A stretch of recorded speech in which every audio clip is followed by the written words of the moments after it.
9ஆம் நம்பருக்கு வந்து என்னன்னு கேட்டீங்கன்னா, பலச்சுருதி எண். பலச்சுருதி எண்ணுன்னு பேரு. அதாவது என்னன்னு கேட்டீங்கன்னாக்க, அதாவது ஒரு 9 அப்படிங்கிற போது என்னத்த குறிக்கிறோம் அப்படின்னு கேட்டீங்கன்னா, நவ அப்படிங்கிற வார்த்தையை நம்ம ஆமா. யூஸ் பண்றோம். ம். நவ ம். கிரகங்கள்னா 9 கிரகங்கள்.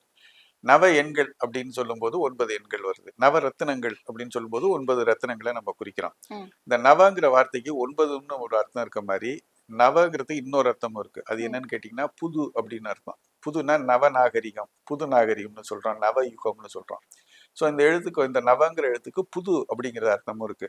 இந்த 8ஆம் நம்பர்ல வந்து நம்மளுடைய வாழ்க்கையை வந்து பாவ புண்ணியங்களை எல்லாம் நீக்கி பிடிச்சிட்டு 9ஆம் நம்பர் பிறவி புது பிறவி அப்படிங்கிறதுனால தான் இந்த 9ஆம் நம்பர் நவ ம். 9ஆம் நம்பர்னு நம்ம அதுக்கு கொடுக்குறோம். இந்த 9ஆம் நம்பருங்கிற போது என்னன்னு கேட்டீங்கன்னாக்க, 9ஆம் நம்பர்ல பிறக்கிறவங்களுக்கு 9, 18, 27ல பிறக்கிறவங்களுக்கு அந்த பிறவியில உள்ள விஷயங்கள் அந்த பிறவியிலேயே பலமும் கிடைச்சிரும்.